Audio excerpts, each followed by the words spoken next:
It's my feel-good breakfast show. Welcome back. You're live with Expresso in the presence of legends. This morning I'm talking about rugby legends.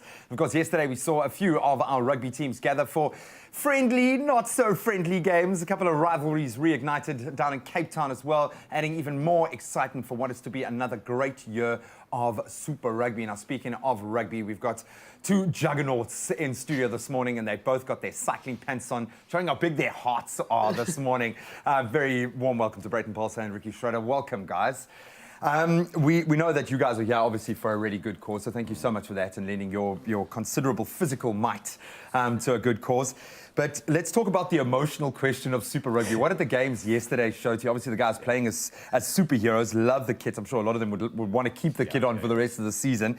But playing for chalk, an opportunity to raise valuable funds, so that was lovely. But also an opportunity to send a message nice and early. Brayton, what do you make of our opening account? Look, it was a fun day, and obviously people loved it. Families came out, entertainment was absolutely fantastic. You know, even the music was good, people sang along. So that feel was absolutely brilliant. But in saying that, you can't read too much into that. You know, it's still friendly, not so friendly like you said. At times it was physical, but you can't read too much in it because, you know, after a lot of teams change their players, you know, to have some impact. So obviously coaches know where they are at the moment, but still a long way to go. 2 weeks in rugby is a long time, a long way to go before that first whistle of Super Rugby. Because this is fine-tuning stage now. When we look at how physically grueling a Super Rugby, I heard that like 1 in 3 games you're injured pretty much, and so you're basically recovering from injury for an entire season, and the fine-tuning happens now.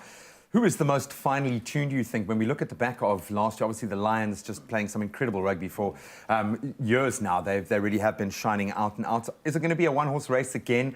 Are we going to see the South African franchises shining this year, do you think, Ricky? Yeah, I think our South African teams can take a lot of confidence out of yesterday. I would not want to put out a name there, just be very objective with all of this.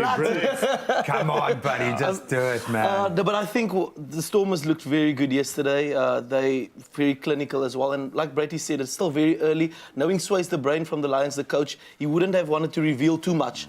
But I think the Lions taking a lot of confidence out of last year, going into this year, they're going to be a team to reckon with. Are we seeing the kind of unity we need with Rugby World Cups looming? We know so much talk about all the franchises feeding into that bigger system. What does that mean for the franchises? Are we going to see more control in terms of what they're doing? How do we look at that?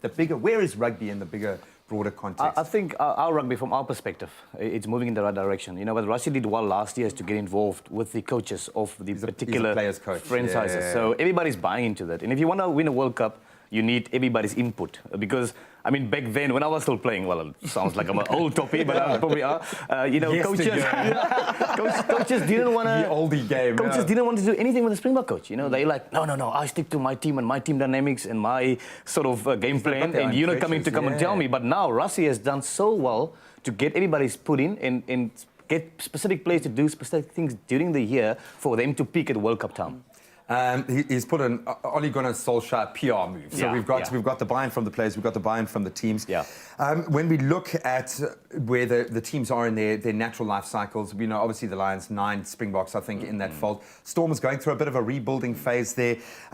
Can we challenge for this title? When we look at how well the Crusaders played and the level at the moment, do you think we're going to see a South African team top this? The beauty of yesterday as well, with all the teams playing yesterday, Rassie was there as well, seeing the different players in action. So I really think, from a South African point of view, we've got the systems and structures in place. Talent. Yeah, and look at this. There's some special players. Look at the superheroes, huh? Dwayne, we've got the heroes. Piwe Dianti, phenomenal season last year. So I think we've got the players. So we can. I think we're in it. I think also it's going to be mental as well, because man for man on paper, you know, if you take an All Black team against an African team, you know, we can match them.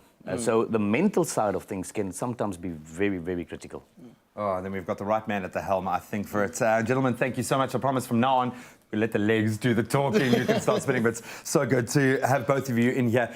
It feels like a long wait, but it is over. Super Rugby has returned. We're going to, obviously, throughout this week, be exploring some of the exciting matchups coming. Will we see a South African team topping the table this year? It's going to be tough, but after yesterday's exhibition, I think a lot to take hope out of.